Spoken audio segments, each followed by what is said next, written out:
Jeremy as Cook here. I was recently invited to speak at the Hackaday SuperConference along with my robot, the ClearCrawler. This meant packing it up in a large suitcase and taking it there via plane. Now, traveling on a plane was a new thing for me with the robot, and I really wondered how it would go. As it turns out, the check-in process was extremely easy and, well, everything survived there and back. Now, the first part in this process, of course, was making sure the robot was working initially. Everything did work, except for this eye, which was just kind of flopping around. It was working, it probably would have been fine, but obviously I wanted to look my best in front of a crowd of, several people. I mean, I think there were 500 something people at the conference. Not everybody showed up for my talk, but it was still a little bit intimidating seeing everybody there. So there's the head, it worked nicely. And then it goes forwards and backwards too, once the big red switch is on. Very nice. So taking a look at the case that I put it in, it's a weatherproof case from Monoprice, Pure Outdoor I think it's called. It's a 26 by 20 by 14 on the outside, just big enough to fit my ClearCrawler inside. I was pretty proud of myself that I actually ordered the right thing. It's not too big and not too small, but it just barely fit in there, which is exactly what you want when you're trying to travel on an airline. Yeah, I checked in fine and didn't get any sort of flack from the people for having a robot on board. It's a pretty nice looking case, and as you can see, Evie, my dog, seemed to like it too. Sniffed it a little bit, and maybe what she was sniffing was these foam pieces inside. This foam's pretty cool, because this, as well as like Pelican cases, or even the ones from Harbor Freight, I assume, have these cool, I think, pull and pluck foam. That might be a trademark of somebody, but you basically just figure out what you want to take out. Like in this case, I put the legs of my robot in, kind of marked it out with the bottom of the legs, and then you just pull it out, literally pluck the foam out. It's a pretty fun process, but obviously you don't want to go overboard because I don't really know how easy it is to put it back in. So I just progressively took it out, tested it. Needs a little bit more taken out. Plucked it some more, and then after that was done, it was time to move on to the second layer. Pretty much just cleared out the middle part. Later, there were some other things like a battery pack and a controller that I would put in there too. So it was nice to have some extra foam left over just to customize for other stuff. I've used this type of case and some other stuff very successfully. I'm real big fan of this type of format. So fits in nicely. And close the door, and let's see what happens when you abuse it like the airline handler might. And I mean, understandably so. They got to deal with all these packages all the time, all these bags, throwing them from plane to ground to whatever. And look at that, a little bit of harassment, no problem.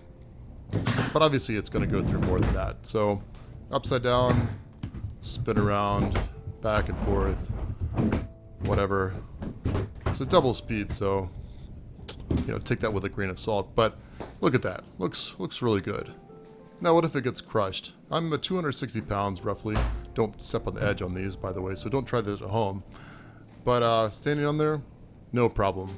I would think maybe if I put one foot in the middle by itself, maybe I'd have a problem, but no big deal. It even makes a nice seat, which was convenient. So just plucking the foam wasn't enough customization for me. I, of course, wanted to put my logo on it, so that's a 3D printed model of the Clear Walker. As you can see there, I actually got a little confused and put Jeremy S. Cook on there, but maybe it helped them find me if somehow it got lost in the air or ground, I guess. Taped that off with masking tape and then spray painted it. Really should have used more protection here because it did get on the case a little bit, but not too bad, and it gave it kind of a weathered look, I think, which kind of looked nice. Pull that up, and yep, it's not really easy to recognize, but if you knew the logo, you might recognize it. So if you do see me sometime with this, definitely say hi. I'd love to talk to you. Another thing I put in here was the LiPo battery, this LiPo storage bag. Now, you can't really put this on the air like that, or you're not supposed to, because they don't really like LiPos in the baggage compartment. So I did take that out, but I had taken it to the Orlando Maker Faire a week before, and that made a nice case for it. And nice case on the ground, too, when I was walking around trying to find a supply frame. There's my controller, just a couple of PCBs. It's been pretty good considering how little effort I put into it. You can see that in some of the other videos on this ClearCrawler. So that's looking good.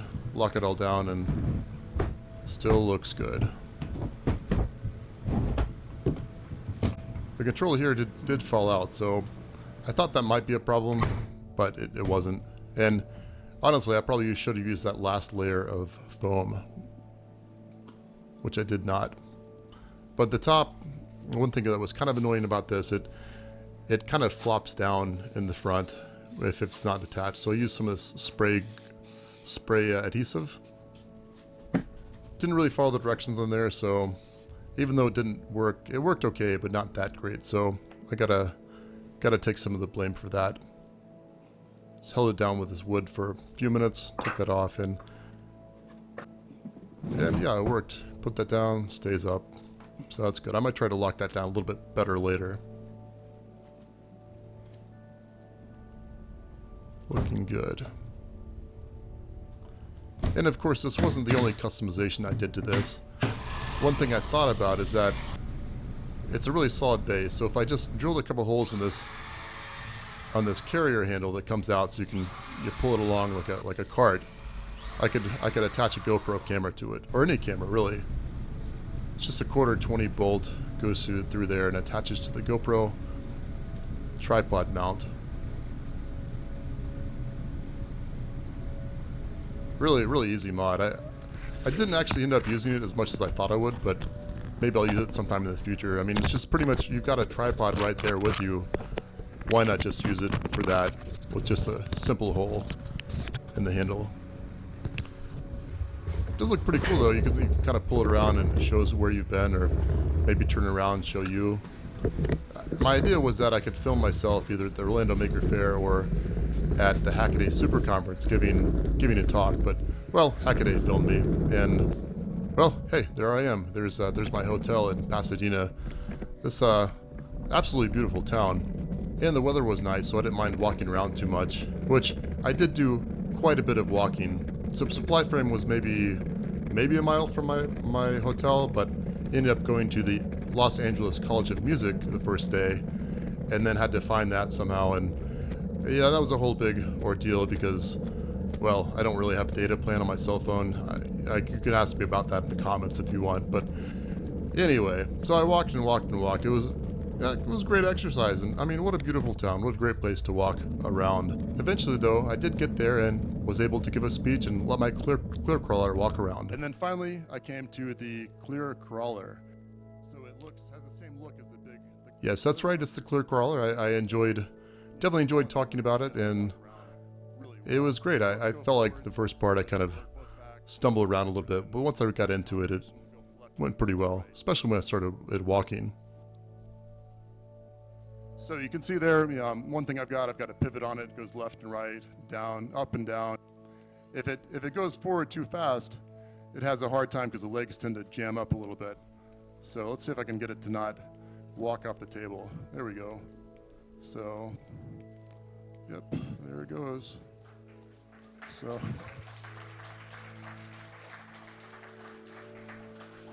I gotta be honest, that was such a good feeling hearing everybody clap for me and that, some people that kind of knew, hardware hackers. It was just awesome to have the respect of everybody, and if that was one of you, then, thanks so much. That really meant a lot. But after all that, I got home, and you can see there, just getting out of the trunk of my little Acura. Picked up some new stickers along the way, including the one from Spencer, the RC 2014. So thanks for that. Cool guy to meet, and Hackaday sticker, of course. May have added some since then. I don't know. But let's see if it survived on its trip home. Oh, there's also some holes for zip ties you can use if you want to. So on the way home, it was nice to have some extra space because Hackaday gave out all kinds of swag, I don't know how you pronounce that exactly, but yeah, including their official badge, an unofficial badge by Adafruit, rulers. Here's some tools that I took. Pretty much my whole backpack was full, as well as this. But provided a little extra stuff to protect the ClearCrawler, and getting it on the ground, well, it booted up just fine. Look at that, coming back to life. Gotta love that. Flipped the big red switch open, or on, closed I should say, and yep, goes forward and backwards. So I hope you enjoyed the video. It's a couple different subjects on this. You know, for one thing, the Hackaday SuperConference, that was a great conference. I enjoyed having a good case to put everything in, and yeah, traveling with robots, not as hard as you might believe. So thanks so much for watching. I hope you enjoyed it. If you did, be sure to subscribe, or even turn on the notification button so you can get notified when things come up, or leave a comment, give it a thumbs up, hopefully not a thumbs down, but yeah, whatever. I'd love to hear from you, and yeah, thanks for watching. This is Jeremy S. Cook, signing off.